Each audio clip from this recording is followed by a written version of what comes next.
and welcome to Rate That Album, the back and forth podcast where myself, Paul Muad'Dib, and my good friend Joe Fremming do album reviews and talk about our opinions and what we think of it. Joe, how you doing today, buddy? I'm doing fantastic. Fantastic. What's going on that's got you so fantastic? Nothing. I got nothing. I'm just feeling fantastic, god damn it. Are you feeling highly evolved?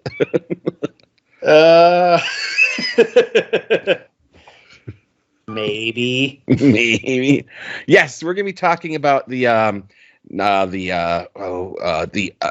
year was it even? Jesus Christ. 2002. Thank you. I couldn't remember if it was 2002 or 2003.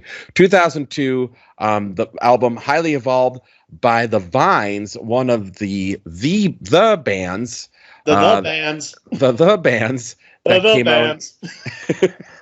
came out in the late 90s, early 2000s. Joe, what was your experience when this album first came out, or if at all any of it? I worked at a place called CD Warehouse. My boss there said he really liked it. That was about as far as my conversation went with, because I just I was like, okay. But at that time everybody suggested music, so I really wasn't paying attention to. It was hard to keep track of all the bands. Yes. So I kind of I just found the ones that I liked and gravitated to. So I ended up with the Strokes and the White Stripes. Mm-hmm. Was the ones. This band I didn't really listen to. I did have a baseball game on my Xbox or PlayStation 2 that had Get Free on it. So yes, yep.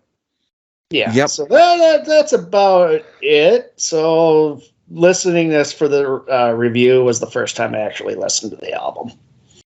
Yes. So when we talk about the bands, we're talking about the Strokes, the Hives, the White Stripes, and that there the Von Bondies. There was a ton of them. They were all over the place. They're all garage rock sounding bands. It just kind of came out of nowhere. And they not all of them fared well. They had I think the only ones that came out were the ones I mentioned, relatively successful, which is the Stripes and the Strokes. Mm-hmm. Yeah. I think, of all the bands that are out there right now, I think the Strokes are really the only ones that are still around. I know the Hives and I know the Vines are still putting out music, but as far as being considered relevant, yeah, it's the Strokes. They had their cultural moment. It was a nice, it was a breath of fresh air, I'll say, when these bands started getting radio play and popularity, because there was this funk of, a really long funk of nu metal between grunge and this. God. Yes. But my problem with the bands is it just felt like it brought me back to grunge again. That was probably another reason I wasn't too much into this, was because I heard Get Free, and it just there was so many alternative grungy spin-off bands that it was just I've heard this. Yeah, no, and this is I think that's a valid statement. And, I think for me, the White Stripes were different sounding than grunge. Yeah. And so were the Strokes. And so were the Strokes. Right. The Strokes, their first album was like nothing I heard before. And that's what really made me gravitate towards them. Yeah, that album was really good. Really good. That was good. So did I. I bought that one when it came out as well. And now I apparently am having a Mandela effect, because my introduction to the Vines was me and my friends, especially at this time in 2001, 2002, we started recording our own music, and we're playing live shows at this point, and we were really big in the music. And I seem to have remembered this differently than what it happened. But now, again, we're talking 20 years ago. Yeah. So, I mean, it could just be whatever. But how I remembered it in history was that MTV had this reality show thing going where they had like 8 bands and were doing like an expose behind the bands. And I to the point where I remember clips of this show. So apparently I made something up, or this is just lost in the annals of history, because I seem to remember going over to my friend's house, apartment, not house, but apartment, and watching these things. And one of the bands that was in there was the Vines, and that was the one we were always rooting for. So there's something there, but I can't find any of it. All I can find is that at the 2003 or 2002 MTV Music Awards, there was a battle of the bands between the Vines and the Hives, and I seem to remember that those 2 bands were in the contest, and that was supposed to be kind of like the culmination.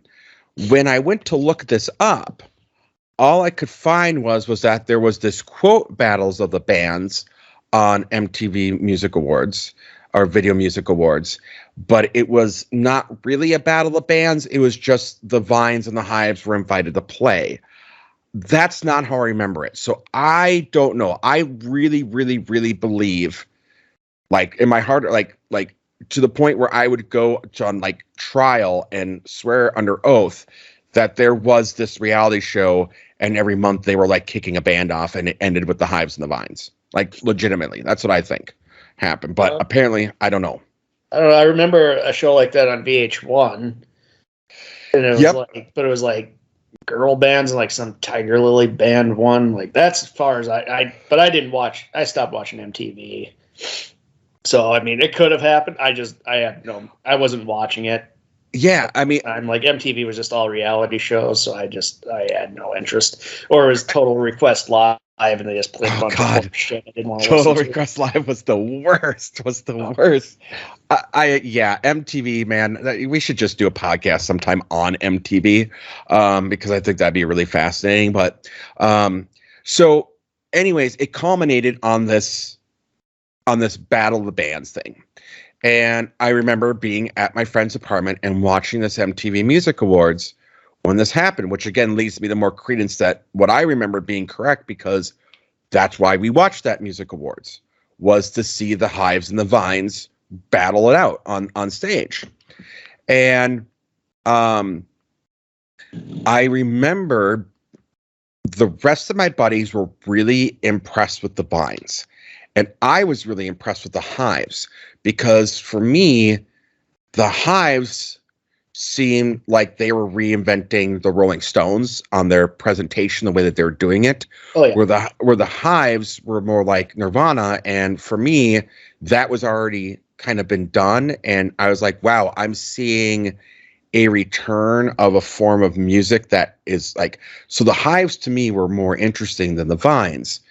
However, when I bought the albums, because I bought both, I really enjoyed the Vines more than the Hives. Yeah. Yeah, I mean, I heard the Hives album that was played. I heard that at when I worked at CD Warehouse. I mean, it wasn't bad. It was just, like you said, kind of like a rehash of the Stones, and there's already enough of that already going on in the 90s. So, like, yeah. No, I don't.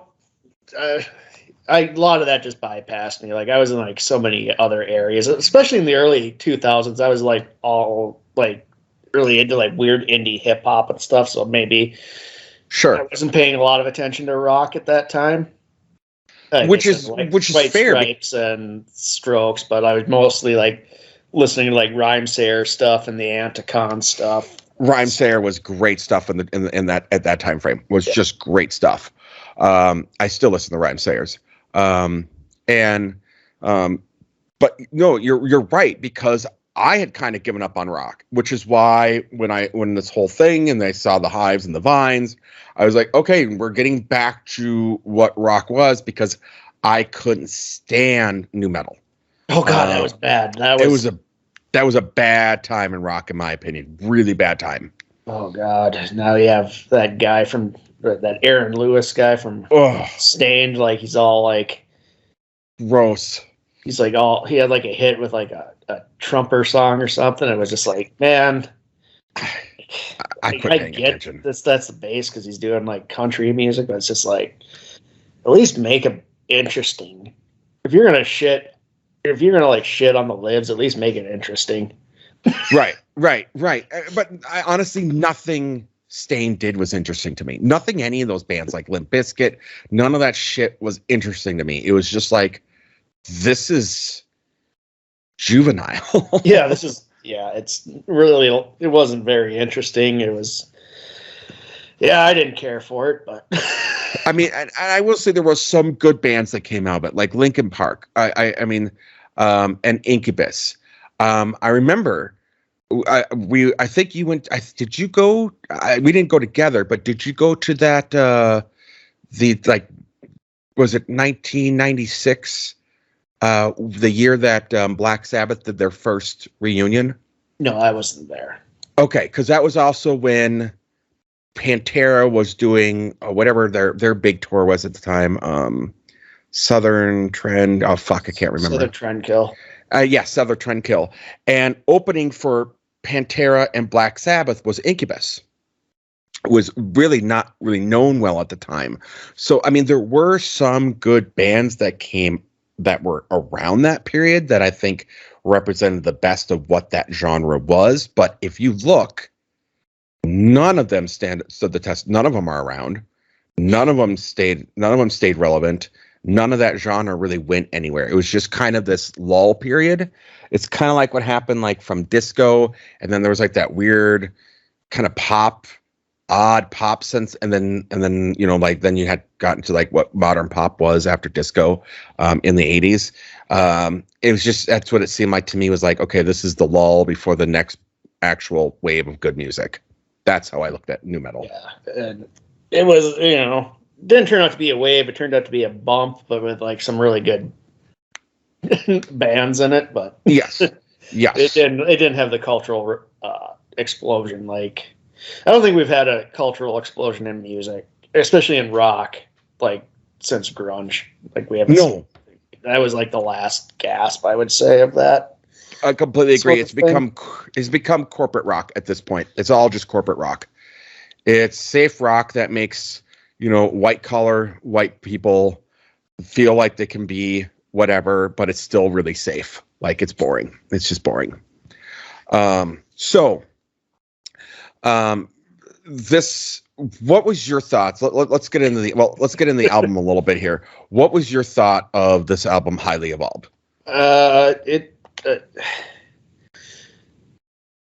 It was. I could read. It's not a good sign when I can read your influences on each song. Agreed. And one of the influences, which is, no, I'm not even talking about. We'll get to Ringo when we get to Ringo. But I'm wondering if you're going to say the same thing I was thinking. So go ahead and do it. Okay, so this album is very reminiscent, like eerily so. The fact that I had to put on the album, I thought it was aping just to make sure I wasn't going crazy. And as an album I hadn't listened in over 20 years, mm-hmm. it was very much reminiscent of Stone Temple Pilots' Tiny Music from the Vatican gift shop. Like, eerily so. Like, there's tracks on here, like, it feels like he's going to jump into Big Bang Baby. So interesting. The band that I heard a lot of influence of, and what I was like, who I thought they were ripping off, or not ripping off, but were really influenced by, was Oasis. I heard a lot of Oasis in this album. Yeah, I heard Oasis and Stone Temple Pilots, which is funny because I looked it up and it was like everybody's comparing it to Nirvana. I'm like, I can hear the Cobainish, but I'm hearing more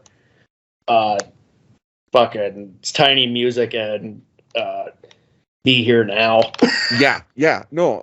That's I think that's a great point. So let's talk a little bit about the band. So the band was started by Craig Nichols, and really they're an Australian band, and they were actually one of the since Men at Work in 1983, they were the first Australian band to grace the cover of Rolling Stone in 2002. So it had been almost 20 years.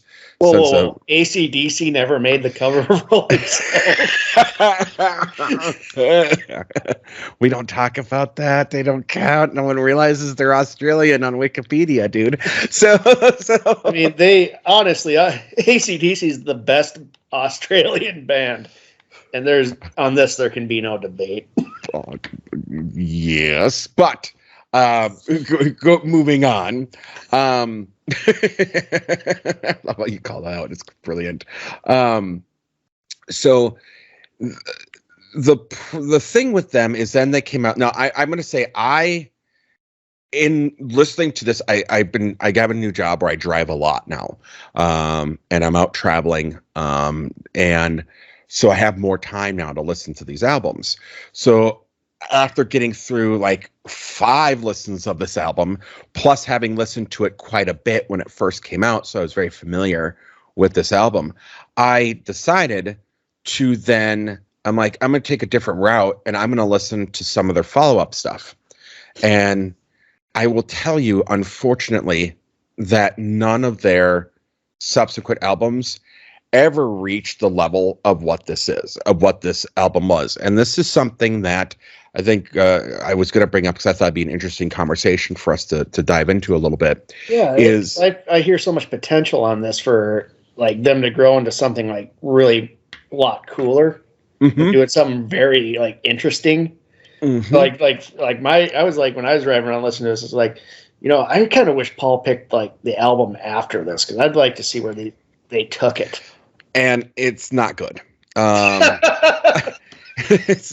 It's not great. There was 2 singles on it, and it's just, here's the problem. And I remember this. My ex-wife, she was from Michigan, and she was around when Tenacious D was really not a well-known name and was just going around touring. And band from Biodome? The band from Biodome. And the thing is, they've been playing the same songs forever. And this is what happens a lot of times when you have like these amazing debut albums. There's a lot of bands I can think of. If I could think of their fucking names, I could see the album cover. God, they did Electric Feel and MGMT. They had an amazing debut album, but the thing was they've been playing those songs for like 4 or 5 years and have written those songs and tweaked those songs and did these things. And this is what happens a lot of times when bands really come out and, there's considered, at least for a long time with like, new Grammy winner or like new MTV music artists. The winner of those were like, it was like an ongoing joke that they would never amount to anything. They would never amount to anything again. And the reason for that is that, and to be fair, like I think about it like with the bands I was in at the time, where what we originally were doing and what we were doing live, we had nailed down. Like it was really good. But when it came to writing, doing new stuff and writing new stuff, it didn't go anywhere. And that's what happens with a lot of these bands is that they don't think about that. They just go out, they're touring, they're going off their 12, their 15 songs, and they get picked up and they're like, because they got a couple of catchy songs, and then they're expected to record 3 more albums, and they've never considered what that's going to be. And the idea is, well, if we give them a studio, we give them this, they're talented enough, they're gonna figure it out. And what we've seen over the years is it's very few that have it in them to make consecutive great albums, which is why those bands are so great and why those people are so talented. You really need a prolific songwriter in your band to make that work. And unfortunately, the other people can lull, but you need at least one person. Ideally, it would be 2.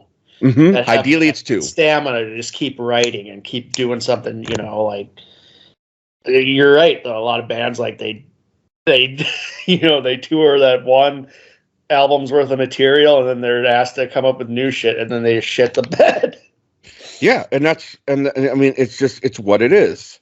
And I mean, I will totally call myself out on it, because over the years I've tried writing more music, and nothing I did or nothing I feel like I've done, even though I'm better at playing, even though I'm better musically, I don't feel like what I've written is better than what I wrote, now what was fucking 20 years ago. So it's just what it is. So, and unfortunately for the Vines, their major showrunner, Greg Nichols, has some, as we talked about in our last, was our last review, the view beforehand, where people get, they get kind of sucked up in their own ego, and they kind of destroy themselves, right? We saw that. Yeah, the story of a lot of our reviews, Paul. Yes. But we talked about with Big Star, yeah. Right? And for Greg Nichols, he went undiagnosed with some mental health issues for quite a few years, and through that, it's to the point where they've gone through so many different members, and he's really the only one that's lasted. One thing I will say that's really cool about some of their earlier works is the song Autumn Shade, which they've done 4 different versions of that. And once the band kind of flipped and got new members, they stopped doing that, which is kind of unfortunate. So I thought that was a kind of a cool little thing. Like, you'd always get a different version of Autumn Shade when they which Autumn Shade also rips off Pink Floyd, but we'll talk about that. I have that list as a song I really liked too on this album. It's a great song. It's a great song, and honestly, every version of it. I'll send you the link, but there is someone that actually cut all 4 versions of it and made a 11-minute playlist and blended the songs, like having them go into one another, and it's actually really, really cool, really, really well done. So I guess let's just go track by track. Highly Evolved, it's 1:35. I think it's a great opener. I mean, for what this album is, it kind of gets you pumped. It kind of, what you're getting into. Yeah. Nothing outrageous, but again, it's 1:35, so I think it's just a good opener. Yeah, it's all right. Again, it was like, for me, it's just like, oh god, this is tiny music. Yeah, it's very Stone Temple Pilots. Just about every track, I'm just like, yeah, Oasis, and this feels like those Gallagher brothers, those eyebrowed motherfuckers. And then it's not bad. It's just the influencer. You can just tell, and so it's hard to not talk about this album and not talk. There's like other bands here, and we'll get to it, where they rip off the first half of the riff of "Don't Fear the Reaper." Yes, they do. Yeah, but we'll talk about that. They don't give it the other half, which is so like. It's like technically not stealing, but it's stealing. There's quite a bit in that here, and so then you got Autumn Shade, which I love that song. I mean, even though there is the Pink Floyd riff in there, the Wish You Were Here riff in there. And there's themselves off too, and there's a lot of Oasis in there as well. But it's I see, this is one of those bands where I appreciate their slower songs than I do their, like, those are the standout tracks. Yeah, that's for me too. It's kind of like when we're with Big Star. Like, I really like the slower tracks than the rockers. Yeah, rockers here is just like, I mean, like, I get it. You really like Cobain, and you really like Scott Weiland, and you really like the Eyebrow Brothers. Yes. Yeah. Well, I mean, from Australia, I mean, you're going to rip everyone off. So then we got Out of the Way, which is fine. It was their 3rd single, which I thought was kind of weird that was a single. Yeah. And honestly, Highly Evolved was a single, which is like, that's weird. You're going to have a 1:35 song be your single. It's fine. Short. If you got to fill out that block before you go to commercial, you need a 1:35 song. There you go. I guess. I mean, go for it. So yeah, there was that. Out of the way. I mean, it's a fine song. I enjoy it. Like I don't hate it. It's just one of those things where it's not outrageous. It's not great for me. Yeah. Sun shining. I don't know. Like at this point, I'm kind of like things are starting to sound the same. Yep, that's where I was at too. And again, I was just like, man, this band really should have put Lady Picture Show at this point. I'm like, oh yeah, it's a different album. And the thing that's really interesting with this is that song is, it's 2 minutes, and it has like very little lyrics, so it's mostly instrument. It's and it's just, as you said. I mean, you can definitely hear the Stone Temple Pilots in that one. Yeah, and you can the Cobain with the droney, like those kind of vocals, and it's just like, yeah, man. 1996 is going to sue you for this if you keep it up. Keep it up, yeah. Then you had Homesick, which was their 4th single, but not in the U.S. In the U.S., only got 3 singles. This was released in Australia as a single. I like this song. Right, I didn't do much for me one way or the other. Which also rips off Pink Floyd, by the way, too. So, I don't know. I like it because it's again, they're wearing their influences on their sleeves pretty liberally on this album, which is another. I'm just gonna say it's kind of distracting at times. It's very distracting at times. Very distracting at times. Get Free, which was their highest charting single of all time. And I really like this song. It's a really good single. Yes, it's a great single. It's fantastic. I mean, it's a really good song. 59 seconds.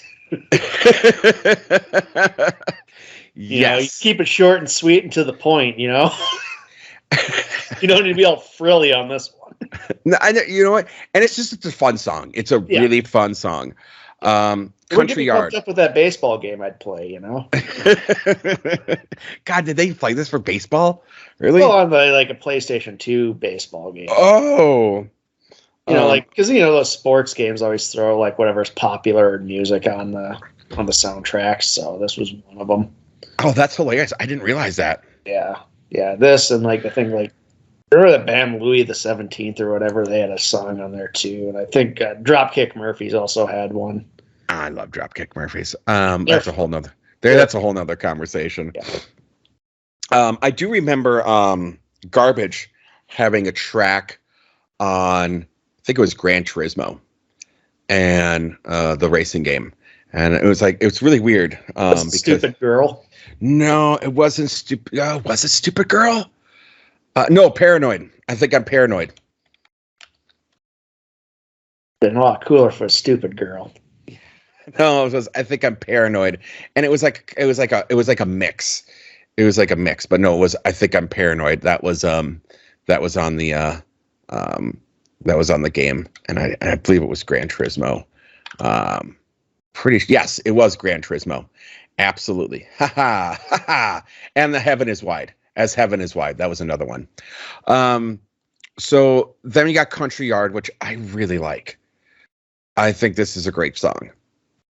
It was all right. Okay, you don't feel the same. Fair enough. Like I said, a lot of these songs, it was just it just didn't really do much for me. It's just it's all right. It didn't hit me in any specific way. No. It's not a dig on you because you liked it. No. That also had a Pink Floyd riff. So it's all their soul songs had a Pink Floyd riff in it. Son of a bitch. I was like, come on. All right, Joe. You know what? It also had Cobainish vocals. It did. It did have Cobainish vocals. We can say that about every track. It has a Pink Floyd riff and Cobainish vocals. All right, Joe. Take the floor because we got Factory.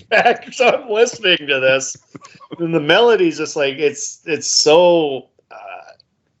I just sticking to it. I was like, God, what song is this? This happens when bands kind of I don't know if they intentionally or unintentionally, like, but they all sometimes like crib a melody from another band.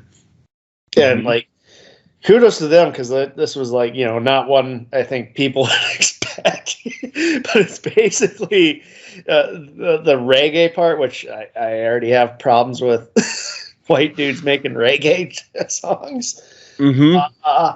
Is they ripped off the No No No song by Ringo. No, we don't normally talk in between this thing, but you sent me a clip. You sent me the song. You the No No No song. Yeah, you sent me the No No No song. It's like when Ringo started getting fucked up on every drum. Yeah, and I was like, oh Christ. Now, what also was interesting to this was there was a song called Factory by Traffic.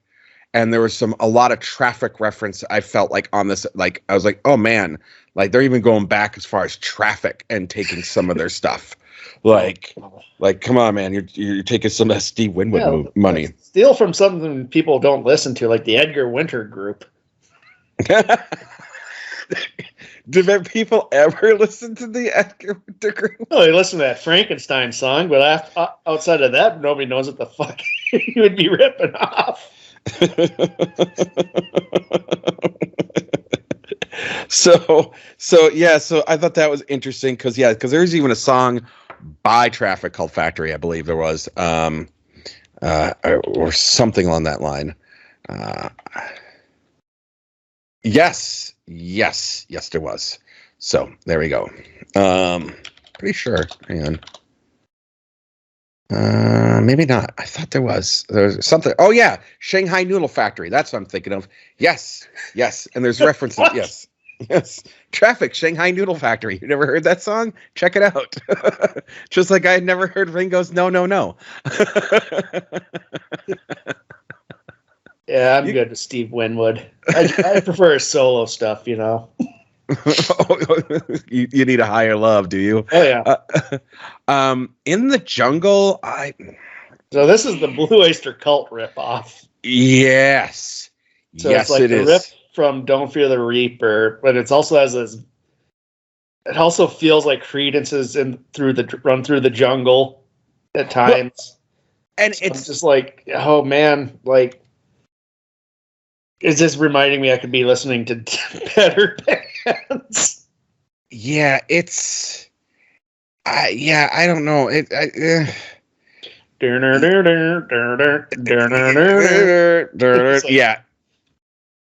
I didn't. They didn't even have the fucking balls to put some cowbell on that.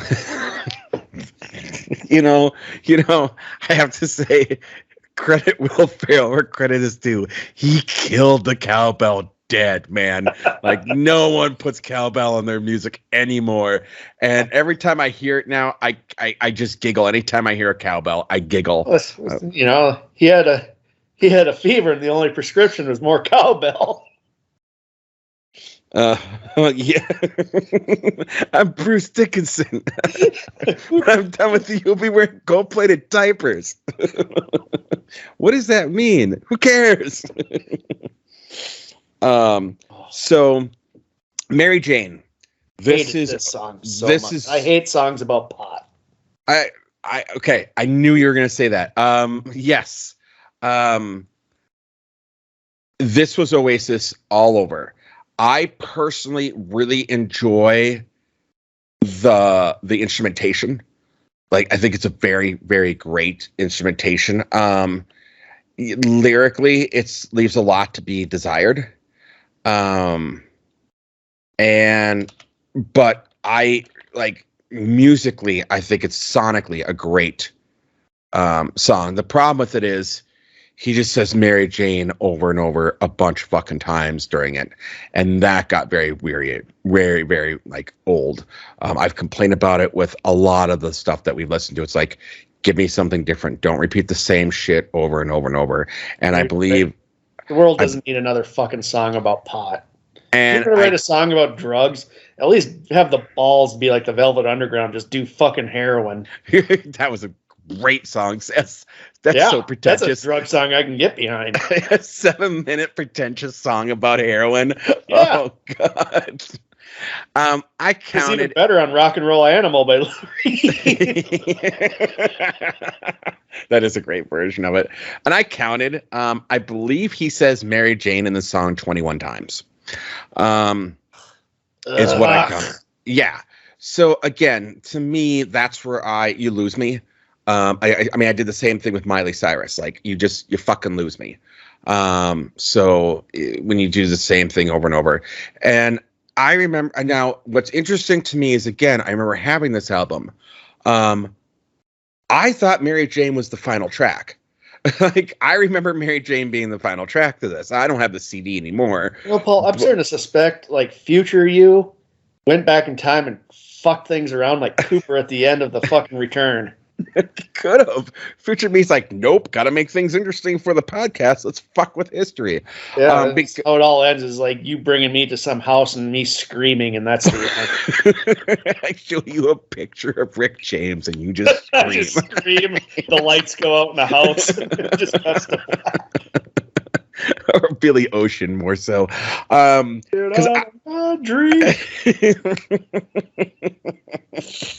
Because I gotta be honest, I do not remember these last two songs at all. I have no memory of Ain't No Room. You probably just stopped after the obnoxiousness of how much somebody loves Mary Jane. Wink, wink, on the nose. Joe, I think you're right, honestly. Like, I think that's where I was like done, because there's albums that I've gone to full stops with, like after a certain song. Like it's just like I've had my fill. I think that's exactly what happened with this one, because I listened to Ain't No Room in 1969. I didn't like either of them. Like 1969 bothered me because of all the songs you're going to make like a fucking 7-minute song when you've done fucking a minute 35 and like one of your singles not even 2 minutes long. And then you're going to make one of your more generic songs almost 7 fucking minutes. That's frustrating. And plus, if look, a band already did a song called 1969. And they did it perfectly. They were called the fucking Stooges. You're not going to top Iggy Pop and the Stooges. What, you're saying that fucking Billy Corgan didn't do a good 1969? That was 1979. Paul. Oh, that was 1979. Yeah. Oh, I'm so embarrassed now. So embarrassing. God damn it, Paul. Yeah. God, you're turning into Gilmer. I'm turning into Gilmer. Son of a bitch, Paul. Fuck, I'm going to go write Momentary Lapse of Reason Part 2. And I'm going to name it Cats of War. The War of Dogs. War of Dogs. I don't, and the Stooges, fuck, yeah, that's another band we got to get to at some point. Fuck, there's so much bands we got to get to. Yeah, you might as well just ended the fucking thing with Mary Jane, because sonically, the rest of it's kind of boring. Honestly, you probably could have ended this whole album after Get Free. Yeah. I mean, I like Country Yard. I would have put Country Yard in there. I probably would have taken Out of the Way out and put Country Yard in there and made it just an EP. Yeah. But yeah, I mean, this album, now we're being pretty harsh on it. This album, when it came out in 2002, won the Breakthrough Artist Single of the Year for Get Free. They were nominated for Best Group, Best Rock Album, Best Cover Art, and Breakthrough Album by the Era Awards. The album sold 1.5 million copies throughout the world through Capitol Records. And by the end of 2003, the album went platinum in Australia. So you got to remember what was popular before this was fucking Korn and Limp Bizkit. Right. Creed, I mean, with arms wide open. We're not Christian band. Yeah, no, you are. Let me sing about Jesus real quick. Yeah, I remember people arguing with me. They're not a Christian band. There was this one girl, Amber. Her name was Amber. And she was a big Creed fan and like would go see them all the time. And whenever they toured, I'd be like, you know, that's a Christian band. She was very non-religious, and she'd just get fucking pissed. They're not a Christian band. They don't like Jesus. I'm like, their songs are all about Jesus. People would get mad because I would say that Arms Wide Open song is the worst Pearl Jam song I've ever heard. so true, though. You're not wrong. Show me the lie, Paul. I'm not going to show you the lie. I'm going to show you it's the fucking truth. Yeah, I mean, then after this, Craig after this album realized they needed another guitarist for whatever reason.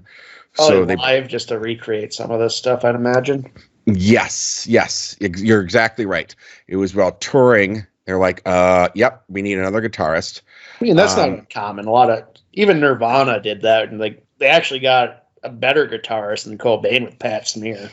Yeah, no, 100%. Yeah, it happens a lot. I think Smashing Pumpkins have done it. Yep, Smashing Pumpkins did it. Yeah, a lot of bands they do that when they're doing like a lot of bands, like even like Green Day when they did American Idiot, they had only they brought the live stuff. These are like touring guitarists that are just.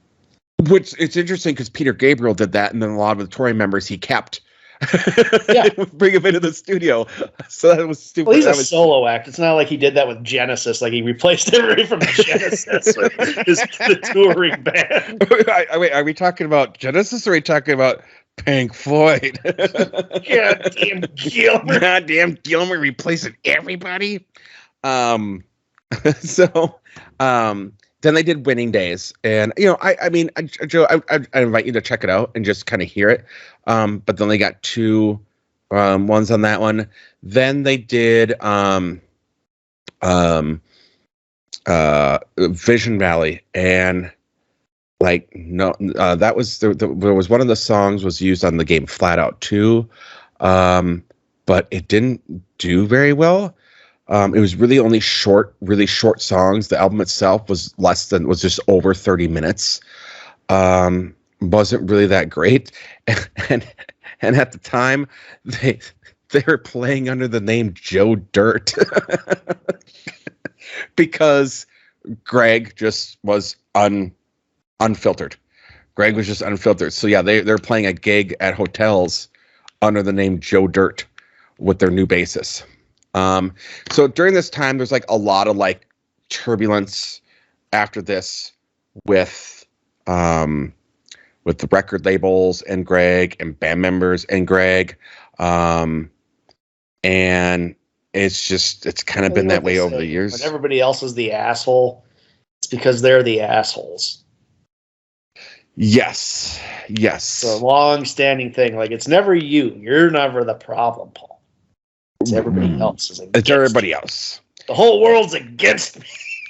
Well, and so in 2016, the band changed their profile picture on Facebook to just a picture of Greg.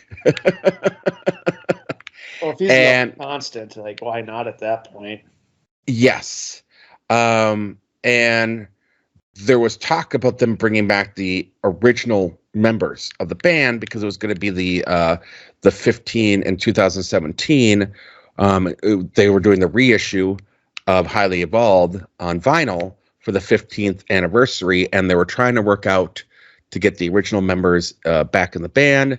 And they got some of it, but overall it was like a hodgepodge of different members. They like the original band, a lot of the members were just done with Greg.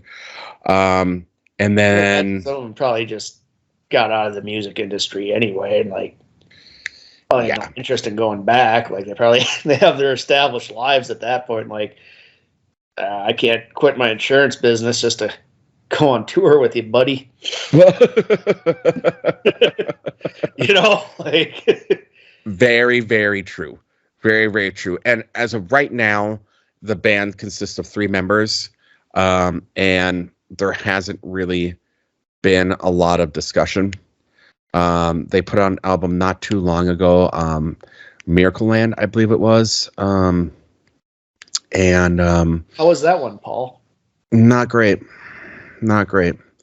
And that's, like I said, it's unfortunate what happens because these guys, again, talented, but they get in their own ways, and It's also, like we said, you perfect the first album, but you're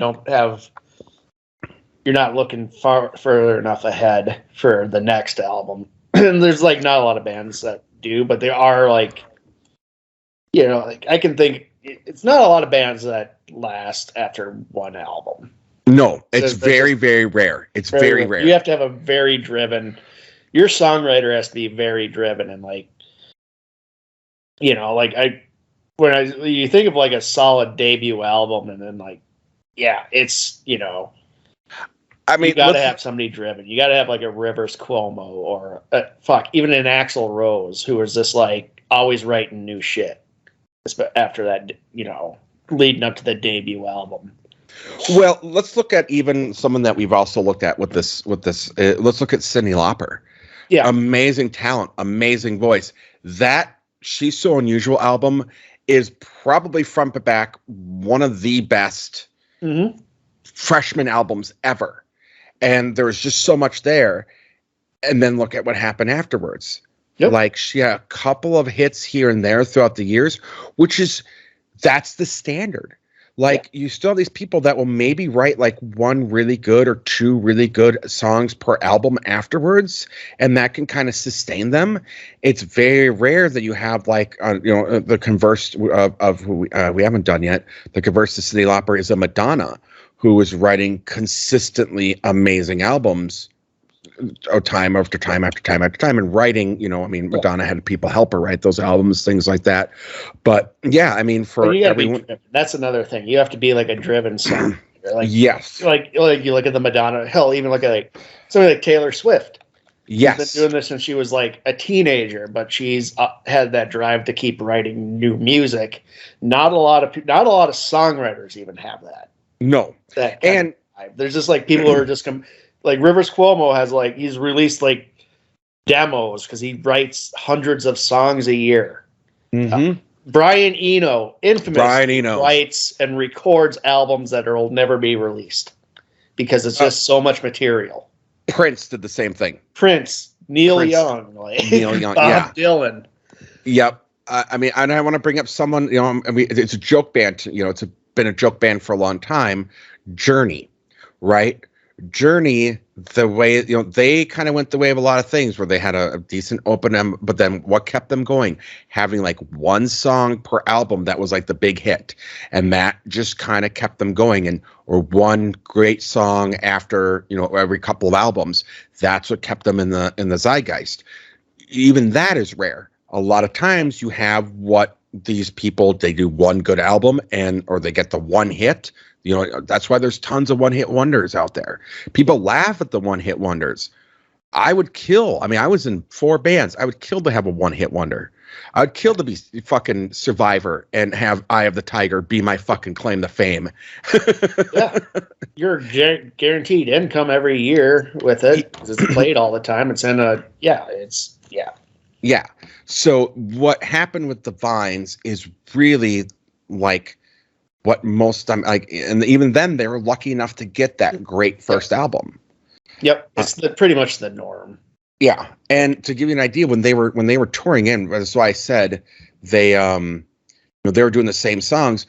They were touring from 1994 and 2000. They were doing the song "Factory," which was supposed to be one of their first singles back in the day. So again, they had all these songs. They did it. They perfected it.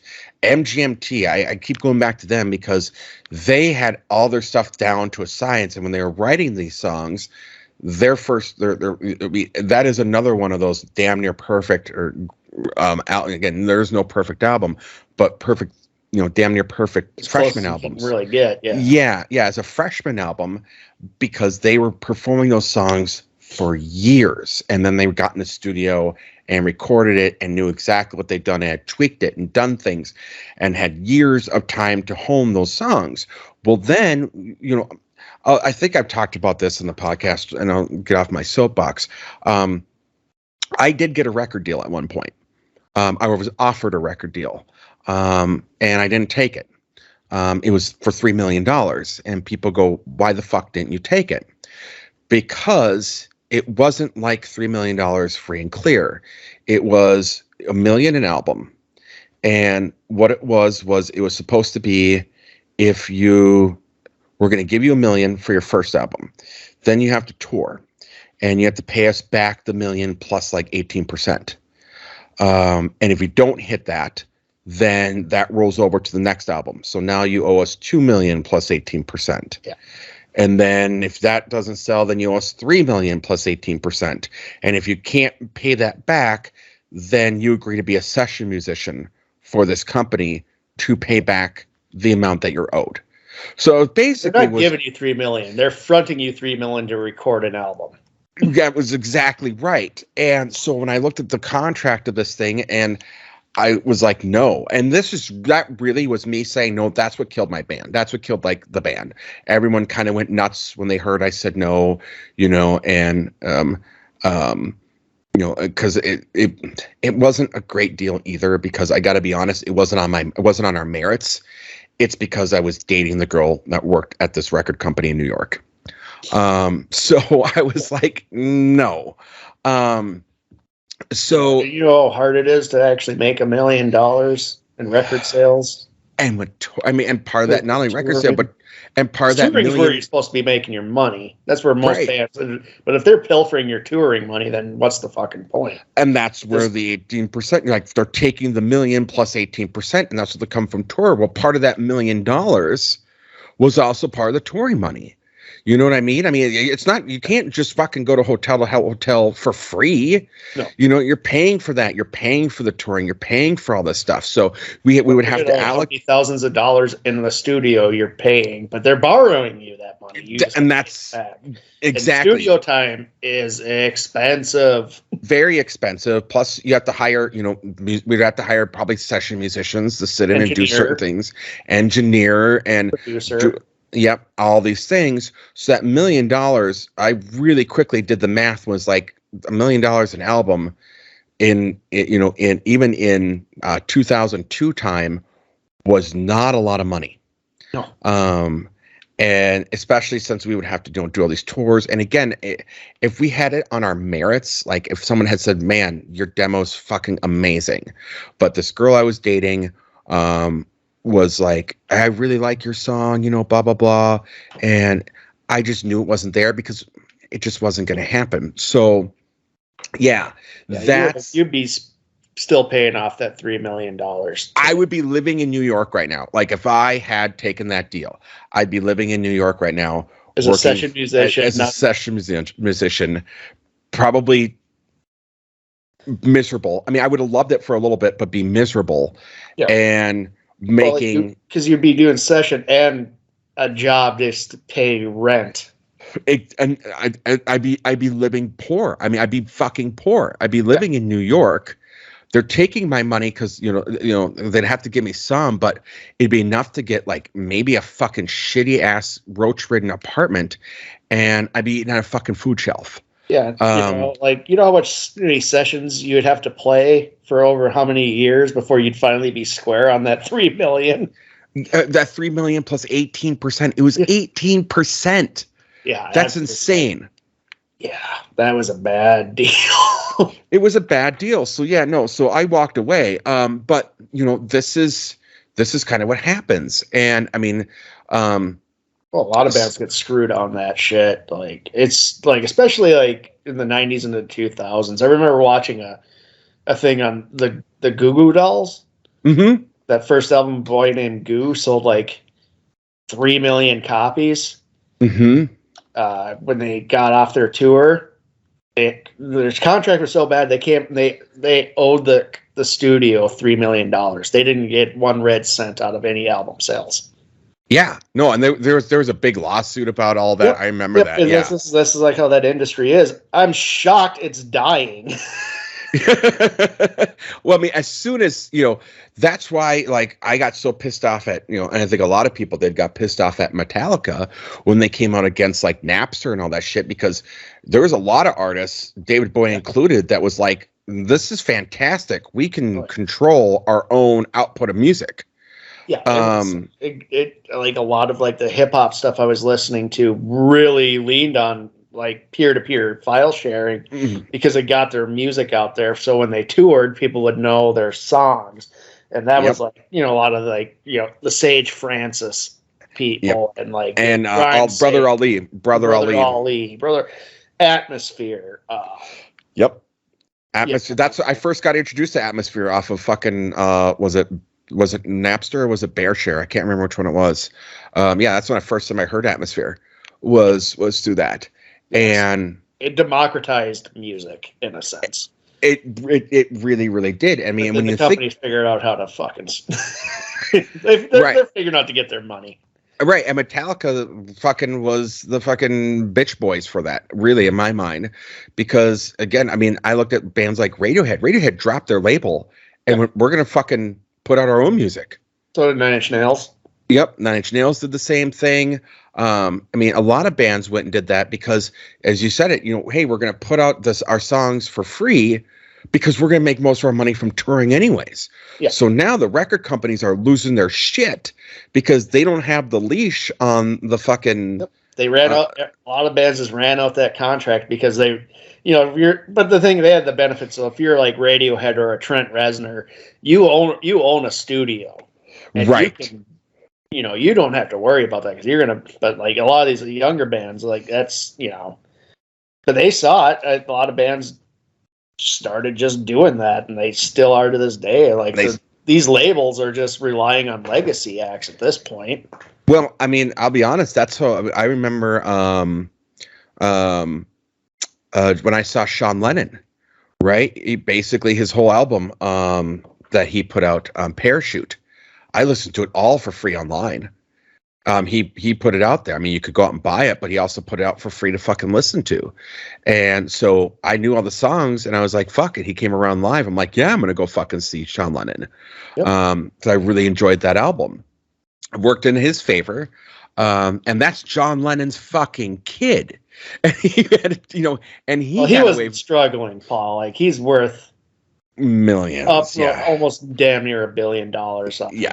Between him and Yoko, so it's not like he could afford some of that. So let's not beat around the bush. There's some people who can afford to give it away.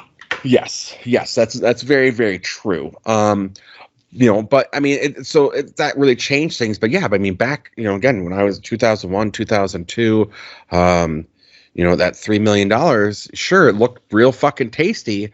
But thank God, between all the fucking drugs and everything I was doing, I was sharp enough to look at the fucking contract and go, God, no. Yeah, no, that was a good decision, Paul. I'm glad you made a good call on that one. Right? I mean, otherwise we'd be doing this podcast and you in a dingy apartment in New York. And I'd be doing it on my phone, not with a fucking actual mic and shit. I'd be like, You're all janked out on fucking heroin, like nodding off. Are you kidding? Are you kidding me? I couldn't afford heroin. I have to get like fucking. I'd be doing Crocodile. I'd be shooting up gasoline. Gas is pretty expensive, Paul. Well, it wasn't in 2002. W made sure to fix that, Paul. Yeah, W did fix that. So no, I mean, but it did break up the band. I will tell you. I mean, that was the end of the band. We went along limping for a while. We lost some members. We did this, but the writing was on the wall at that point. Like, we realized that was the only record deal that was going to come our way, and we said no, and the shot was over.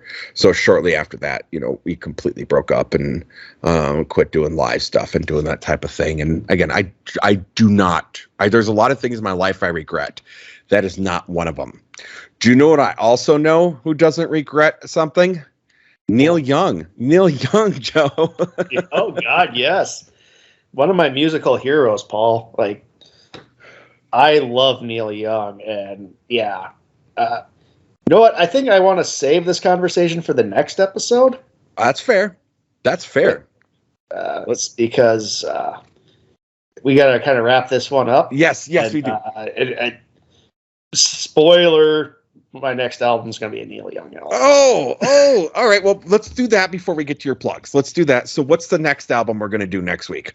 Oh, Paul, we've talked about this Neil Young album before, and I think because of this whole Spotify thing and people keep using this song without even acknowledging, I swear nobody's ever listened to the lyrics. It's the album we're going to do is Freedom. Yes! I love that album. And the song everybody keeps fucking up is Rockin' in the Free World. Oh, God. It's like when people were chanting "Born in the USA" without ever listening to the lyrics.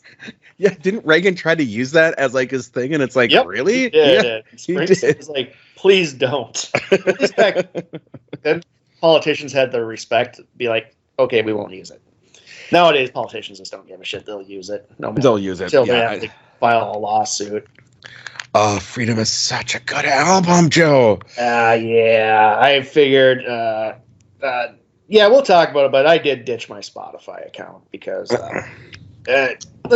the simple answer right now, we'll get into it next week, but simple answer is I like Neil Young more than I like Spotify. Yeah, no, completely. I agree with you. And there's other options out there for music, so. I've been using YouTube Music for years. Yeah, I have not used Spotify I haven't been on Spotify. I have always hated I hated the audio output. I hated the quality of it. I really hated there's also just a bunch of songs, like I try to find it that weren't on there. So I was like, fuck it, I'm not going to use it. But YouTube has like everything. YouTube Music has everything. Yeah, I have Amazon, and nice thing about this Amazon is like, I can buy an album and I'll get a free rip, and even if that album's not on Amazon Music itself, if I own it, I'll have it on there. So it's kind of nice that way. Okay. No, awesome. I get free rips on certain. Like I buy a lot of vinyl, and like if I buy a record, and sometimes they give me a free digital copy of it. Nice. Yeah, I know you have an amazing vinyl collection. I've seen it online. It's fucking. I gotta see that in person one of these days. One of these days, after Voldemort. Yeah, because I gotta make Omicron. I do gotta go up to Moorhead at some point for work. So, absolutely. So, all right. So, plugs, Joe. Talk to me. What's going on with the Joe Down? This week we'll be doing Cannibal the Musical. Yes. Spadoinkle, Paul. Spadoinkle. I'll have a Spadoinkle day. My heart is warm as a baked potato, Paul. Let's build a snowman. We'll make him our best friend. Let's build a snowman. We can make him tall or not so tall, snowman. You're gonna have to sit in a timeout, Paul. You're gonna have to sit 20 feet away. 20 feet. You turn around. You know the rules. Fudge packer.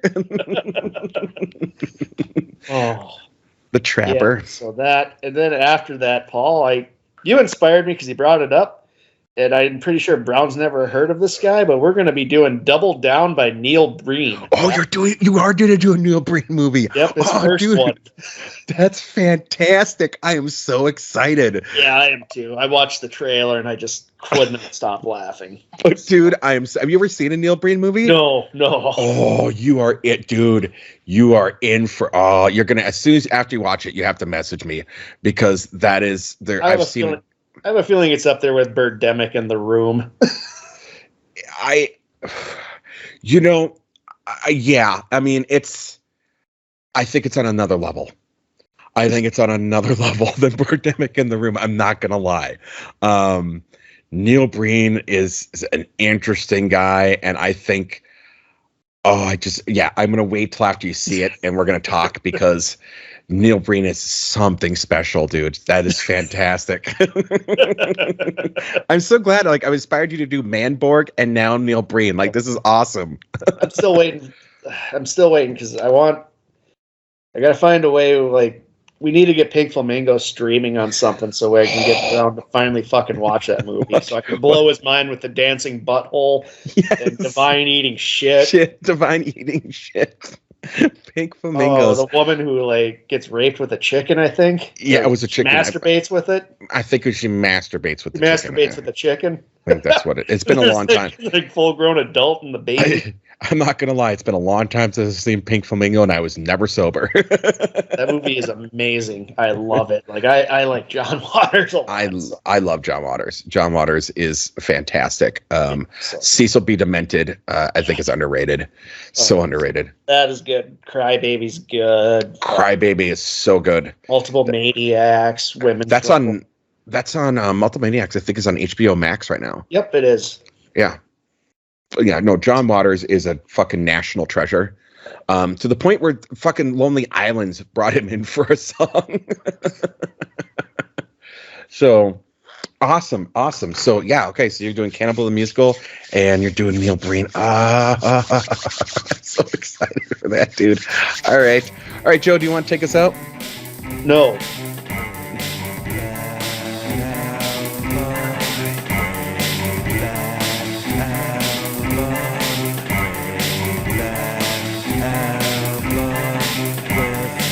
Joe